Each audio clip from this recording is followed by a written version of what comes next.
Hello and welcome to Spectrum News. I am Rachel David White, coming to you live from Uyo, the capital city of Akwa Ibom State.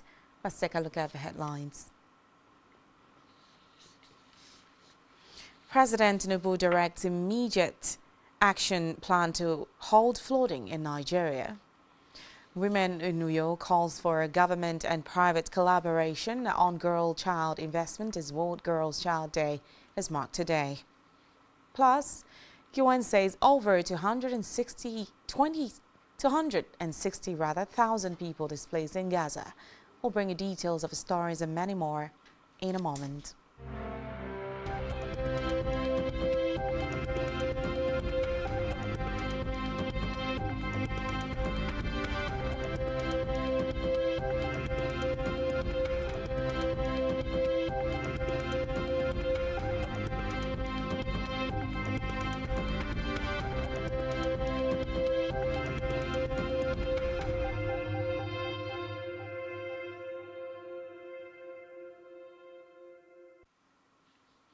First, in the news this afternoon is Nigeria's leader, President Bola Tinubu, who has directed an immediate action plan to halt the impending flood crisis nationwide. The senior special assistant to the president on the Media and Communications Office of the Vice President, Stanley Kocha, discloses in a statement. According to the statement, Tinubu, represented by the Vice President, Kashim Shettima, met a charge during an emergency meeting at Aso Villa in Abuja. The President set up a committee to be headed by Kogi State Governor Yahaya Bello with a 7-day timeline to deliver a report. Shettima noted that the feasible roadmap would address the flood crisis in Nigeria.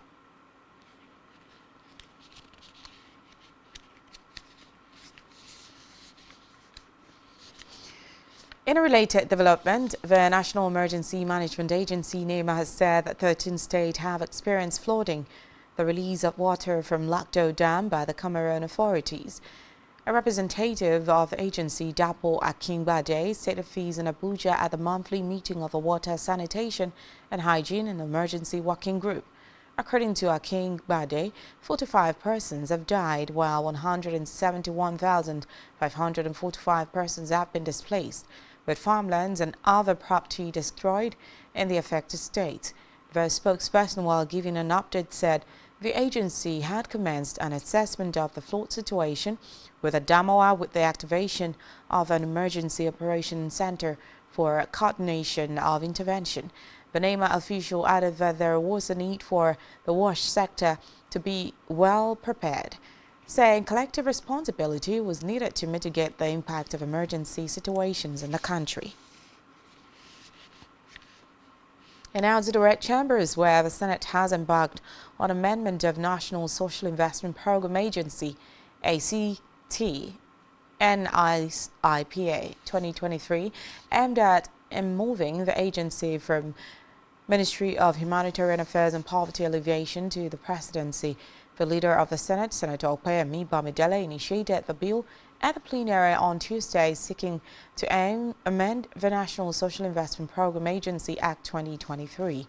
According to Bamidele, the bill seeks to amend sections 9 subsection 3, 14 subsection 4, 21 subsection 1, 22 subsection 1, 26 subsection 1, and 33 of the NSIPA Act 2023 by transferring the agency from the Ministry of Humanitarian Affairs and Poverty Alleviation to the Presidency. The Senate leader added that the bill will be directly under the direct supervision of the President. He further explained that it's significant to poverty alleviation and social inclusion, saying the plan to amend the NSIPA Act 2023 is to ensure that the social investment program are standard, transparent, effective, and accountable. In the meantime, the Senate President, Godswill Akpabio, has called for deeper collaborations between Nigeria and the United States. He met the call while addressing a delegation from the American Embassy in Nigeria, led by the Charge d'Affaires, David Green. While noting the role of the United States in entrenching democracy and democratic values across the world, Akpabio urged America not to be tired of playing the big brother role. Meanwhile, Greene disclosed that his team was seeking collaborative efforts with the Nigerian Senate on multiple fronts.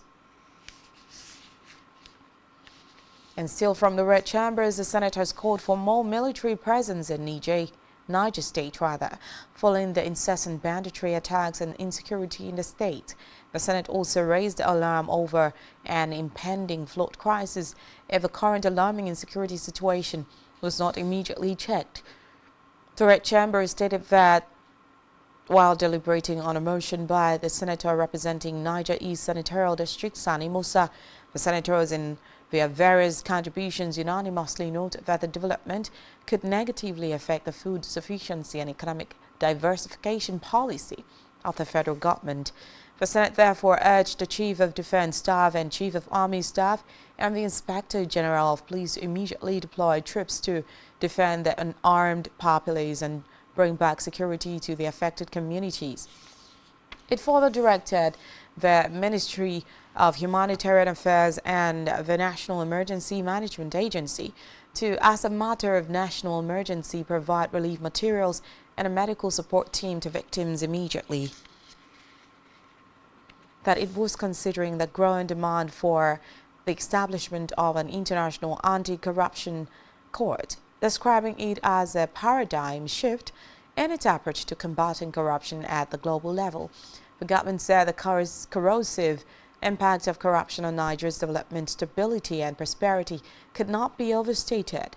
The Attorney General of the Federation and Minister of Justice Lateef Fagbemi, represented by the Deputy Director, Public Prosecution Yusuf Abdul Kader, stated these in a speech delivered in Abuja during the 33rd Anti-Corruption Situation Room organized by Human and Environmental Development Agenda in collaboration with Integrity Initiatives International, while describing corruption and all its ramifications as a great threat to the stability, progress and development of nations around the world. The AGF said graft was a cancer that knows no boundaries, undermines trust, weakens institutions, hampers economic growth and perpetuates social injustice. In education, the National Examination Council, NECO, has disclosed that 93 schools were found to be involved in whole school mass cheating, while 52 supervisors were recommended for blacklisting due to poor supervision, aiding and abetting during the examinations. The Registrar and Chief Executive Officer of NECO, Professor Dantani Washishi, disclosed this while announcing the release of the examination result. Washishi said the erring schools would be invited to the council for discussion, after which appropriate sanctions would be applied. According to him, 1,196,985 candidates representing 616,398 males and 580,587 females sat the examinations, adding that 1,543 candidates with special needs also sat the examinations. Back here, Akwa Ibom State Governor Pastor Omono yesterday at the State Executive Council chambers played host to the Emir of Kano Alhaji Aminu Ado Bayero, CFR. Speaking during the events, the governor restated his resolve to promote ties that will strengthen the bilateral relationships between both states and the nation at large. A correspondent completes the report.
Apologies for that. In the meantime, as International Day of a Girl Child is celebrated today with the theme Invest in Girls' Rights, Our Leadership, Our Well-Being, women in Rio have called for government and private collaborations on girl-child investment.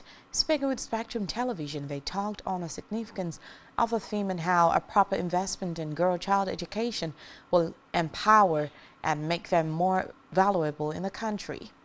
They advocated for equal treatment of girl child and women in their family, workplace, and the society at large. In the girl child, the theme is very apt. It's good because the girl child should know the rights that she has, and the environment, the society. The girl child should also be made to know that she has these rights, and the environment and the society should also, the family, everybody should also invest in ensuring that the girl child rights are preserved. It is very important to educate the girl child because if the girl child is ignorant, there are a lot of things that will go wrong in the society. The girl child has to be educated to be able to compete favorably. In our societies today, women are like topping industries. For example, we have Okonjo Iweala. She's great. We have Chima, Amanda, Dichi, and we have many others. When they look at a female lawyer, they'll be like, no, no, no. Let's give her something less, like pay less compared to paying the male lawyer. And I think the discrimination is still prevalent today in today's society, and I don't think that is proper. I don't think that is fair. Education is very, very important in the life of a girl child because it helps them grow well and fit into the society properly. It helps people respect them, makes them of value to the society. A girl child is a blessing to the society. A girl child is a friend, a sister, a daughter, and a mother. And you find out that in the society, they are yet to be respected. They are abused physically and mentally. And I feel that if the world should see the relevance and the need to invest in the girl child, we would understand the gift that God has given the girl child to Mother Earth. So it is important to invest in the girl child because there is a saying that when you train a woman, you train the nation. So we need to see the importance of a girl child and invest in her because if you do so, you would not regret it. The society. Day of a Girl Child is marked annually on October 11 to raise awareness on the need to address challenges girls face and to promote girls' empowerment as well as fulfillment of their human rights. And now to Africa, where Burundi's recently dismissed central bank governor Dieudonné has been allegedly arrested on allegations of corruption. Reports say Dieudonné is accused by the Justice Ministry of undermining the proper functioning of a national economy, passive corruption, money laundering, and misappropriation of public assets. The Attorney General Leonard Mani Rakiza said the charges against the former central bank governor are not final and the investigation is still ongoing. He also said that the former central bank governor is being treated in accordance with the law while he remains in custody.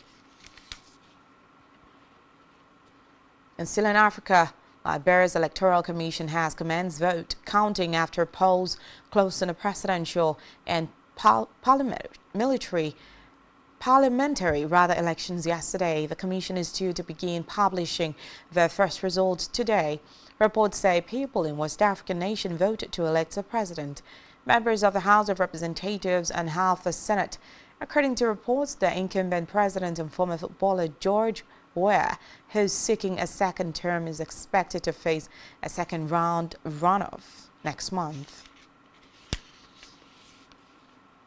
On a foreign scene, the United Nations has said that over 260,000 people have been forced to flee their homes in Gaza Strip as heavy Israeli bombardments from air, land and sea continue to hit the Palestinian enclave.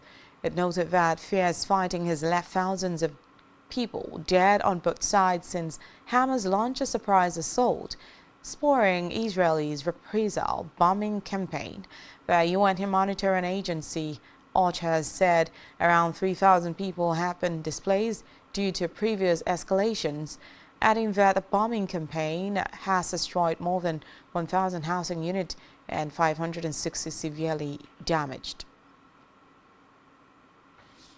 And still on a foreign scene, Israel's military says a missile has been fired from Lebanon towards an Israeli military post at the border. The IDF said the anti-tank missile struck near the village of Arab el-Aramishi at the other end of the country from where Hamas has launched its attacks. The defense military added that it's not the first time violence has erupted at the Lebanon border in recent days.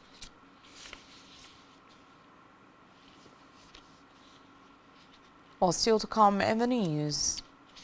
Nadal set to return at Australian Open after surgery. Do stay with us.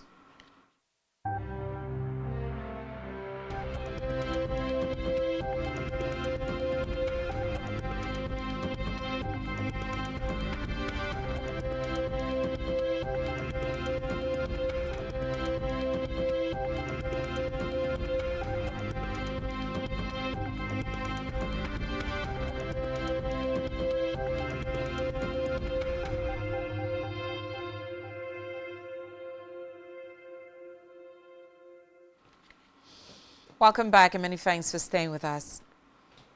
Over now to our business news. On our business news, oil marketers has countered the position of the federal government as they insisted that the current pump price of premium motor spirit, popularly called petrol, should not be less than 800 naira per litre if there was no subsidy on the commodity.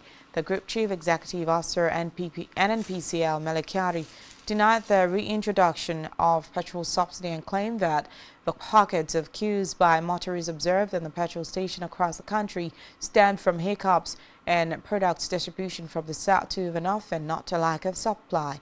He made the claim after the Petroleum and Natural Gas Senior Staff Association of Nigeria confirmed the return of fuel subsidy. Also, all marketers had earlier stated repeatedly that fuel subsidy had returned, as they explained that the landing cost of petrol as of last week was 720 naira per litre. And still in business, the International Monetary Fund (IMF) has predicted that inflation will show Nigeria's economic growth to 2.9% in 2023. It also downgraded the country's economic growth prospect by 0.3 percentage points to 2.9% from 2023 following weaker oil and gas production. The IMF discloses in its new World Economic Outlook for October themed Navigating Global Divergences. Recall that in July, the lender projected that Nigeria's economy would grow by 3.2% in 2023. Then it predicted that growth in the country would be impacted by security issues in the oil sector. Commenting on its new predictions for the country, the Washington-based lender said growth in Nigeria is projected to decline from 3.3% in 2022 to 2.9% in 2023 and 3.1% in 2024, with negative effect of high inflation on consumption. In health, Nigeria's Center for Disease Control and Prevention (NCDC) has identified Zamfara, Cross River, Adamawa and Ogun as the state with the highest number of cholera cases in the country. The NCDC's Incident Manager, Cholera Technical Working Group, Dr. Sebastian Yenen, stated these at the monthly meeting of the Water, Sanitation and Hygiene in the Emergency Working Group in Abuja. Yenen said the cases were updates from the NCDC's Epidemiology Week 39, noting that efforts were ongoing to provide the affected state with response commodities.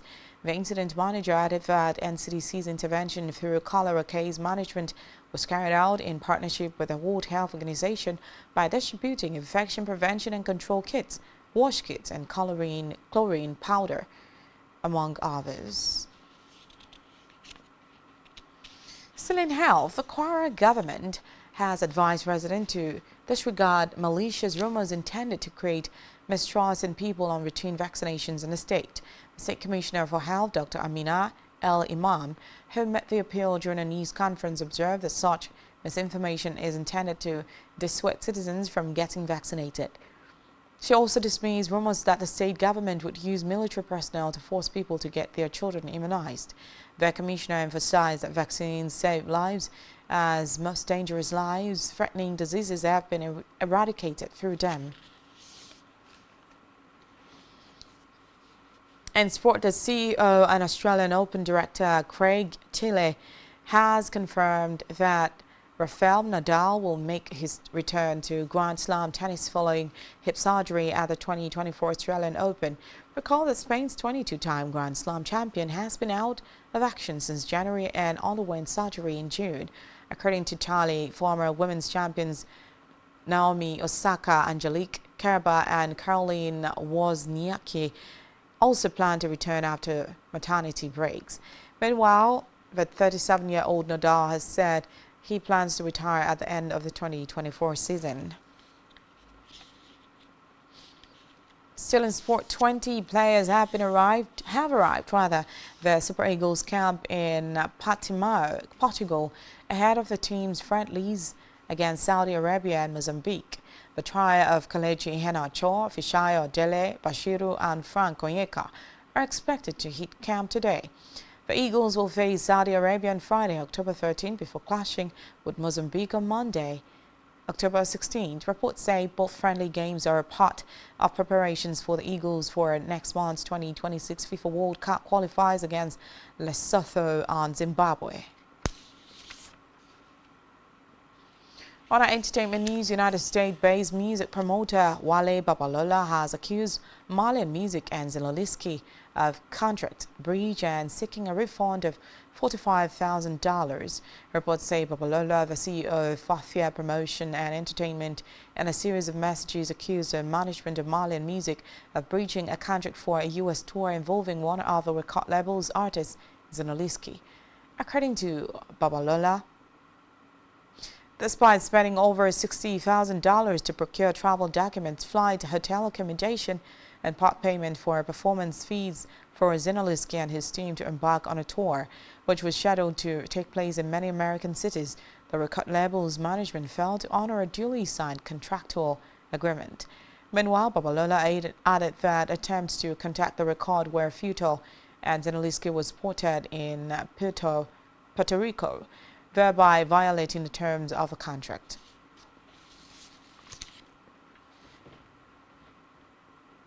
And that's all we have for you at this time. Do ensure to follow us on social media and subscribe to our YouTube channel, all of which you can find on our website, SpectrumTVLive.ng. You have been watching Spectrum News at 12. I am Rachel David White. Good afternoon.